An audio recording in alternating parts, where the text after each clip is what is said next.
നമസ്കാരം. 10ാം ക്ലാസ്സിലെ രസതന്ത്രത്തിലുള്ള വളരെ പ്രധാനപ്പെട്ട ഒരു അധ്യായമാണ് ക്രിയാശീല ശ്രേണിയും വൈദ്യുത രസതന്ത്രവും. ക്രിയാശീല ശ്രേണി ക്രമം തെറ്റാതെ പഠിക്കുകയാണെങ്കിൽ ഈ അധ്യായത്തിൽ നിന്നും വളരെ എളുപ്പത്തിൽ മാർക്ക് വാങ്ങിക്കാൻ കഴിയും. അതുകൊണ്ട് തന്നെ ക്രിയാശീല ശ്രേണി പഠിക്കുന്നത് വളരെ പ്രാധാന്യമുള്ളതാണ്. ക്രിയാശീല ശ്രേണി എങ്ങനെ എളുപ്പത്തിൽ മനഃപാഠമാക്കാമെന്ന് ഈ വീഡിയോയിലൂടെ കൂട്ടുകാർക്ക് മനസ്സിലാക്കാം. ക്രിയാശീല ശ്രേണിയുടെ ഏറ്റവും മുകളിലായി ലിഥിയവും ഏറ്റവും താഴെയായി പ്ലാറ്റിനവുമാണ് ഉള്ളത്. അതിനിടയിൽ potassium, sodium, calcium, magnesium, aluminium, zinc, iron, nickel, tin, lead, copper, silver, gold തുടങ്ങിയവയാണ് ഉള്ളത്. മുകളിൽ നിന്നും താഴേക്ക് വരുന്തോറും രാസപ്രവർത്തനത്തിൽ ഏർപ്പെടാനുള്ള ശക്തി അല്ലെങ്കിൽ ക്രിയാശീലത കുറഞ്ഞു വരുന്ന ക്രമത്തിലാണ് ഇവയെ ക്രമീകരിച്ചിട്ടുള്ളത്. അടുത്തതായി ഇവയുടെ രാസപ്രവർത്തനങ്ങൾ ഒന്ന് പരിശോധിക്കാം. ആദ്യമായി വായുവുമായുള്ള രാസപ്രവർത്തനം. ക്രിയാശീല ശ്രേണിയിലുള്ള ആദ്യത്തെ 3 ലോഹങ്ങൾ ലിഥിയം, പൊട്ടാസ്യം, സോഡിയം തുടങ്ങിയവ വായുവുമായി വളരെ തീവ്രമായി പ്രവർത്തിക്കുന്നു. ഏതൊരു ലോഹവും പുതുതായി മുറിക്കുമ്പോൾ അതിൻ്റെ അറ്റത്ത് ഒരു തിളക്കം, ലോഹദ്യുതി കാണാം. ഈ തിളക്കം വളരെ പെട്ടെന്ന് തന്നെ ഈ 3 ലോഹങ്ങളിലും നഷ്ടമാകുന്നു. കാരണം അവ വായുവുമായിട്ട് വളരെ തീവ്രമായി പ്രവർത്തിക്കുന്നു എന്നാണ് ഇതിനർത്ഥം. പിന്നീടുള്ള ലോഹങ്ങൾ കാൽസ്യം, മഗ്നീഷ്യം, അലൂമിനിയം, സിങ്ക് തുടങ്ങിയവ വായുവുമായി അത്ര തന്നെ തീവ്രമായി പ്രവർത്തിക്കുന്നില്ല.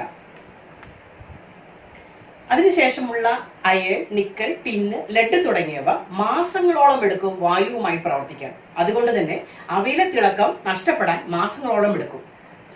അവസാനത്തെ ആൾക്കാരായ കോപ്പർ, സിൽവർ, ഗോൾഡ്, പ്ലാറ്റിനം തുടങ്ങിയവ വായുവുമായി തീരെ പ്രവർത്തിക്കാറേയില്ല. അതുകൊണ്ടാണ് അവ ആഭരണ നിർമ്മാണത്തിന് നമ്മൾ ഉപയോഗിക്കുന്നത്. അടുത്തത് ജലവുമായുള്ള രാസപ്രവർത്തനം. ക്രിയാശീല ശ്രേണിയിലെ ആദ്യത്തെ 3 ലോഹങ്ങൾ ലിഥിയം, പൊട്ടാസ്യം, സോഡിയം തുടങ്ങിയവ തണുത്ത വെള്ളവുമായിട്ട് പോലും തീവ്രമായി പ്രവർത്തിക്കുന്നു. വെള്ളത്തിൽ ഇട്ടാൽ തന്നെ അവ പൊട്ടിത്തെറിക്കുന്നു. കാൽസ്യം, മഗ്നീഷ്യം, അലൂമിനിയം, സിങ്ക് തുടങ്ങിയവ ചൂടുവെള്ളവുമായിട്ട് പ്രവർത്തിക്കുന്നു. എന്നാൽ അയൺ, നിക്കൽ, ടിന്ന്, ലെഡ് തുടങ്ങിയവ നീരാവിയുമായി, ഉയർന്ന ഊഷ്മാവിലുള്ള നീരാവിയുമായി മാത്രമാണ് പ്രവർത്തിക്കുന്നത്. എന്നാൽ ഏറ്റവും താഴെയുള്ള കോപ്പർ, സിൽവർ, ഗോൾഡ്, പ്ലാറ്റിനം തുടങ്ങിയവ നീരാവിയുമായി പോലും പ്രവർത്തിക്കുന്നില്ല.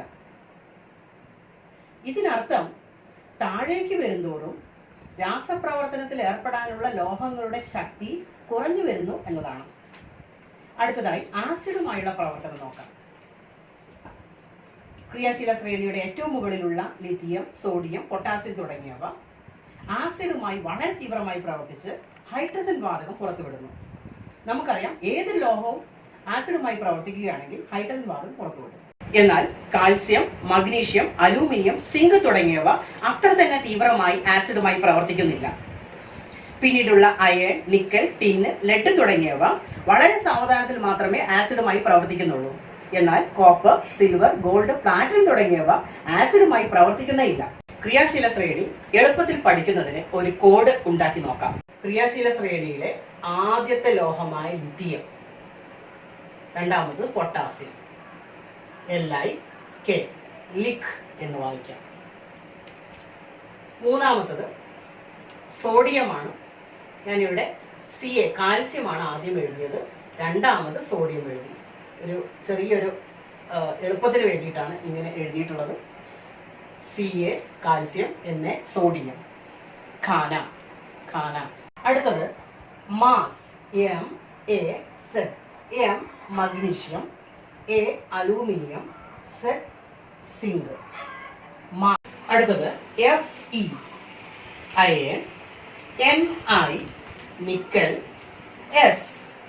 Sn ടിൻ, Pb ലെഡ്, ഫെനിസ്പ് എന്ന് വായിക്കാം. C copper, Ag silver, Au gold, P platinum. കജാപ്പ് എന്ന് വായിക്കാം. ലിക്, കാന, മാസ്, ഫെനിസ്പ്, കജാപ്പ്. ഇത് ഓർത്തു വയ്ക്കാൻ വളരെ ബുദ്ധിമുട്ടാണ്. അതിനാൽ ഒരു വീഡിയോയിലൂടെ ഇത് എങ്ങനെ എളുപ്പത്തിൽ ഓർക്കാമെന്ന് നമുക്ക് മനസ്സിലാക്കാം.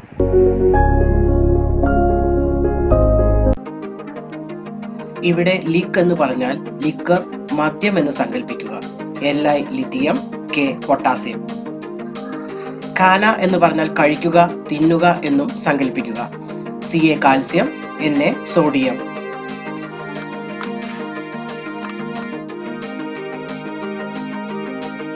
മാസ് എന്ന് പറഞ്ഞാൽ മാസ് മീൻ, ട്യൂണ മത്സ്യം എന്നും സങ്കല്പിക്കുക. M magnesium, A aluminium, Z zinc. Feni എന്ന് പറഞ്ഞാൽ കശുമാങ്ങയിൽ നിന്നും കിട്ടുന്ന മദ്യം. Fe iron, Ni nickel.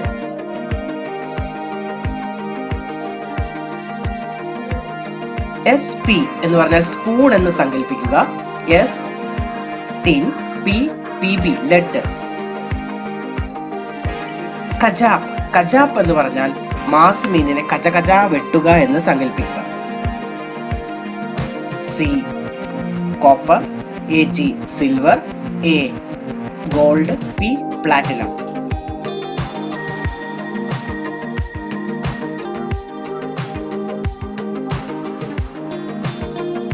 ചുരുക്കി പറഞ്ഞാൽ മാസ് മീനിനെ കജ വെട്ടി തിന്ന് ഫെനി ഒരു സ്പൂൺ കഴിക്കുക എന്ന് സങ്കല്പിക്കും. ലിക് കാന മാസ് ഫെനിസ്പ് കജാപ്പ്. ലിക് കാന മാസ് ഫെനിസ്പ് കജാപ്പ്. വീഡിയോ ഇഷ്ടപ്പെട്ടാൽ